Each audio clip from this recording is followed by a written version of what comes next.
The Assassin's Creed series has some knockout DLCs. Let's talk about it. So, the Assassin's Creed series has had free DLCs that didn't stay a DLC. They actually became their own full fledged game because they were that good. Now, two of them became their own mainline game. One was released separately, meaning you don't have to buy the base game it originally came with in order to play it. The two that became their own full fledged game is Assassin's Creed Brotherhood, the third game in the series, and the newest game, Assassin's Creed Mirage. Brotherhood was originally intended as a DLC for AC2, but the developers thought it deserved its own game, which I am immensely grateful for because Brotherhood is one of my personal favorites. Easily top three for me. And then Mirage also originally started as the DLC for Valhalla before becoming its own fully fledged game. Although that one's a little shorter than the games that have been coming out recently, it still holds up well in my own opinion. And then the one that it's not a mainline game, but you no longer have to buy the game it came with, is Assassin's Creed Freedom Cry. It started as a DLC for Black Flag, and it featured Adewale, an escaped slave who you meet in Black Flag, and it shows him being an assassin in his own right. And it's a great DLC. It builds upon the mechanics of Black Flag while giving you new weapons such as the blunderbuss, which was pretty much a prototype of a shotgun. Pretty fun to use. And then you also have a machete. It's a great DLC turned game.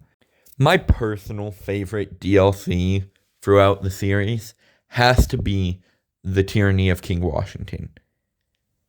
Now, I'm a huge Revolutionary Era nerd. AC3, I absolutely love it. I love that era of history. Just the American Revolution is so interesting to me.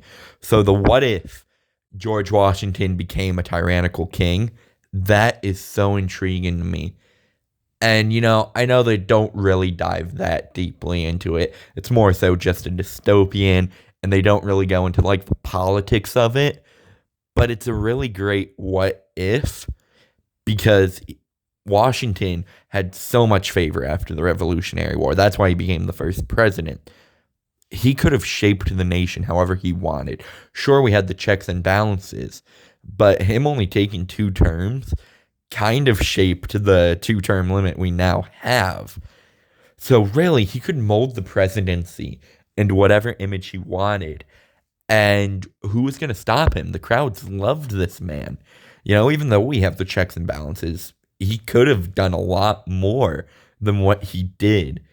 But he chose to remain humble. So just the idea of what if George Washington became this king in a dystopian post-revolution America is so interesting to me. And I love how they actually tie it into the game. And it's not just a, hey, what if this happens? They use in-game lore. So if you've never played the Assassin's Creed games, you will have no idea what the Apple of Eden is.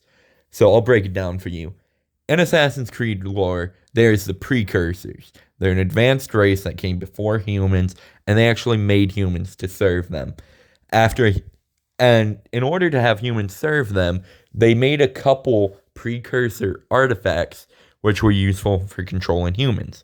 One of these is the Apple of Eden, which is just a magic spear, pretty much. It is the MacGuffin you chase in the first few games. As long as Desmond is alive, you are chasing the Apple of Eden just because that is the magical MacGuffin. It changes a little in AC3 in that you're trying to stop Doomsday, but still the Apple of Eden is prominent in the modern day. But what you will see in the Tyranny of King Washington is Washington gets his hands on this mind-controlling orb and uses that to just become this awful king, having a stronghold and just a firm grasp on colonial America after the Revolution. But how they tie it in to the game itself is that this is a vision that the Apple is showing Washington of what he could have. And at the end, he decides, like, no, he doesn't deserve to have that. So he ends up getting rid of it. It's a real great story. And it's not just developers thinking, hey, the revolution's pretty cool. What if we did a great what if of if Washington was our king? No, they actually took the time to tie it in. And I think that's what makes it one of the best DLCs for Assassin's Creed. However, I also think there's a DLC that rivals the Tyranny of King Washington, and that would have to be AC Syndicate's Jack the Ripper DLC. Just because mechanic-wise, I feel like it is, personally to me, exactly what an assassin would do. Just because the fear tactics make so much sense. So, in the game, in this DLC, actually, you get fear weapons. You can do fear takedowns, or you have fear bombs and spikes that pretty much just cause your enemies to run away in terror. And that makes so much sense because one of the main tenets of the creed that the assassins base everything around is stay your blade from the flesh of the innocent. So scaring away people instead of just killing guards doing their job makes so much sense. And story-wise, it takes the lighthearted tone from the base game and just gets rid of it, which I think is what you have to do when talking about Jack the Ripper. But that was my one complaint with Syndicate. You know, Victorian London, it's a dark time, and they're over there cracking jokes. If you look at Assassin's Creed memes, you will see, what is this, Grainy? Assassin's Christmas? That sets the tone of the game for you. That's all you need to know about its tone, which is not fitting to the setting because, you know, the Industrial Revolution, Victorian London, this is a dark time. And they really changed that for the Jack the Ripper DLC, and I think it does a great job of taking the mechanics I love the combat in Syndicate. I love the stealth in Syndicate. And I love just the map and the graphics. I think it is one of the best Assassin's Creed games, but I can't put it in my top 3 because I don't like the tone of the base game. I think it's too lighthearted. They completely changed that in the DLC, and I think it is easily one of the best DLCs mechanic-wise, and then it has an intriguing enough story that you'll find yourself replaying it after you play it the first time. Just the idea that Jack the Ripper is a fallen assassin who is now using all the training he was taught to spread terror.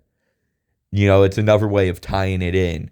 And then they make it so that Jack the Ripper, no one knows who he really was because Evie and Jacob, the two characters you play as in the base game, don't want that out because it would destroy the Assassin Brotherhood. It's a real great way of kind of like reining it in, making it feel grounded in the overarching story of Assassin's Creed, while also having it be a part of our universe. Like, it could make sense in our history because, oh, we don't know who Jack the Ripper is. Yeah, it could very well just be a secret society didn't want us to know about him. That seems plausible. You know, I say that half jokingly, but honestly, you got enough conspiracy theorists saying, like, we don't know who Jack was because he was royalty. So I wouldn't put it past conspiracy theorists to say it's a secret society.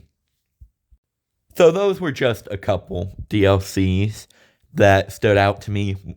I've played all of the Assassin's Creed ones, and some are better than others, but those are the ones that stood out to me for being just great DLCs. They take what the original game had going for it, and then they change what it was weak in just to make it a fun, rounded experience that will leave you going back for more.